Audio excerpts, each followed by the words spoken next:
USF1 Sports Edition. Going to get into the NFC Championship game. Ooh, a little breakdown of that game. What'd you think? How was your picks? How was my prediction? Let's see. The Eagles were a 6.5-point favorite. Yes. And I said that the Commanders were going to upset them and Jaden Daniels' magic was going to come out. Yes. And I was very close to my prediction, except that the Eagles won 55-23. Yes. Which is how many points did they win by? A lot. 32. So they covered the spread many times over. So I was way off. Yeah. I was wrong, too, because I did say, I said Jaden Daniels was going to throw 5 interceptions. That did not happen. You did say 5 picks. He threw 1. He threw 1. Washington, so the turnover battle was huge. 4 turnovers to 0. 3 fumbles, late Jaden Daniels interception. At that point, I think it's kind of... No, and when you got Saquon Barkley and Jalen Hurts...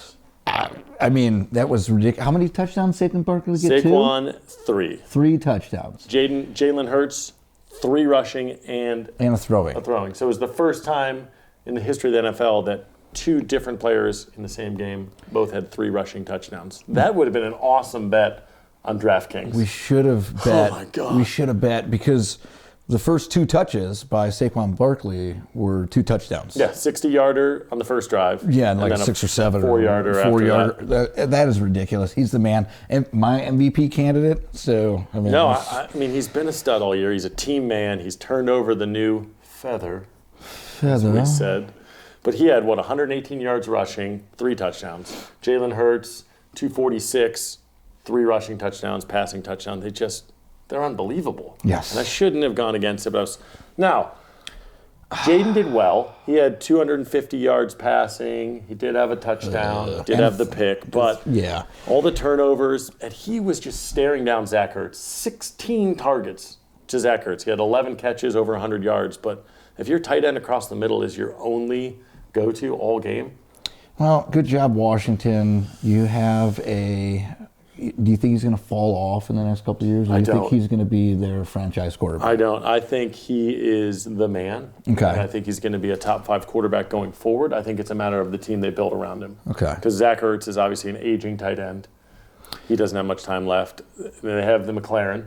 I love McLaren. He's my favorite. Terry McLaurin, but you just have to keep building around this young guy because he is the future of Washington. Washington. Now, I want to talk about my favorite portion of the game. Now, everybody hates the tush push. Pray tell.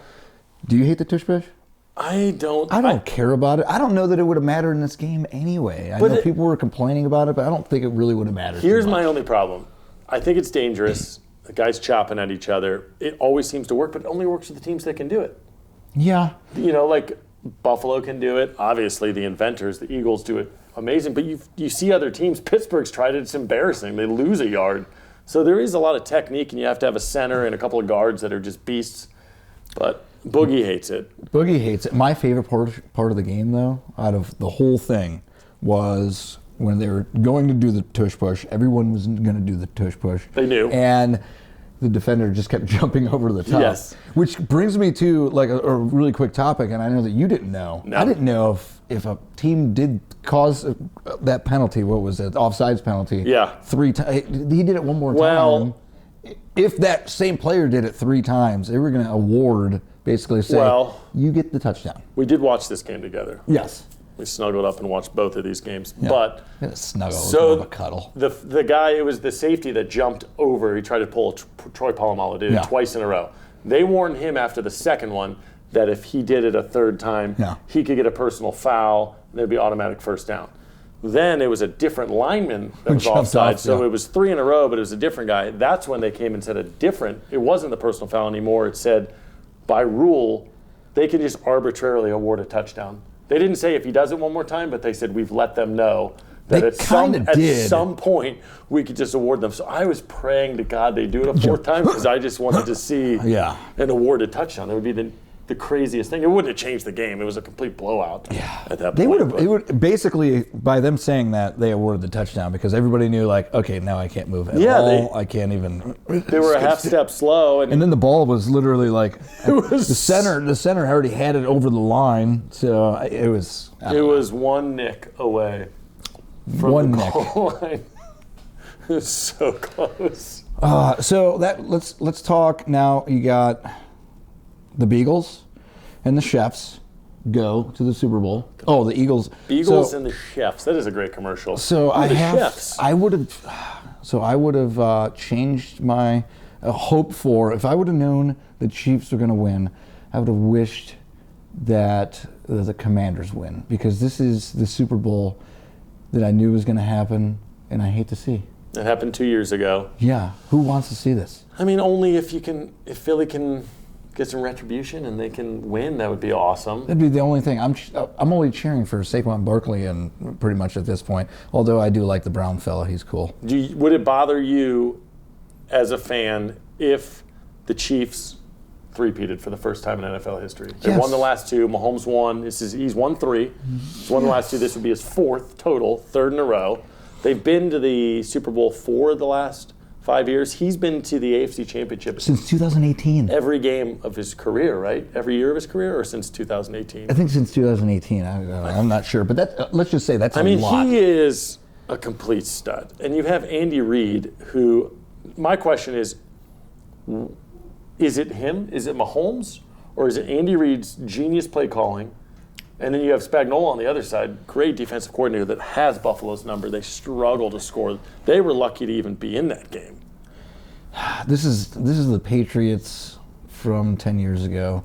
Everybody hates them now. Nobody wants to see them win. Well, the only people that are cheering for Kansas City are people in Kansas City. The only people that are cheering for Philly and Taylor Swift fans. Philly. And Taylor Swift fans like you. No, they don't even care. They're just looking at Travis Kelce and like, oh, it's a hot. You love Swift. Hot. I do love Swift, but you know what? The game, they ruined the whole game for me. Caitlin Clark wasn't there. I'm sick of seeing Taylor Swift. I wanted to see Caitlin Clark. She is the most beautiful, not beautiful woman I've ever seen. She is a beautiful woman. I'll give you that. I don't know, hair. She knows how to do this. We are getting off track here. Sorry, Anyway, I don't know. I'm done with it. It's the best two teams in the league. They probably should have met. I don't mind it, but I really want the Eagles to win. I'm going to go Eagles too. So screw you. I'm not saying it's going to happen, but I want Kansas City Chefs. Nobody likes you. Patrick Mahomes. You look like Kermit. And he's a nice dude. He's a great guy. I'm not going to lie. And actually, I love his wife. Let's just end it there. Huh? You don't know his wife? Yeah, I mean, we had dinner once. I like to spread rumors, baby. Like you said, we're going to end it there. Love you. Follow us on YouTube at the United States of F1, Facebook, Instagram, and TikTok at United States F1. Copyright Brugman Media Limited 2025.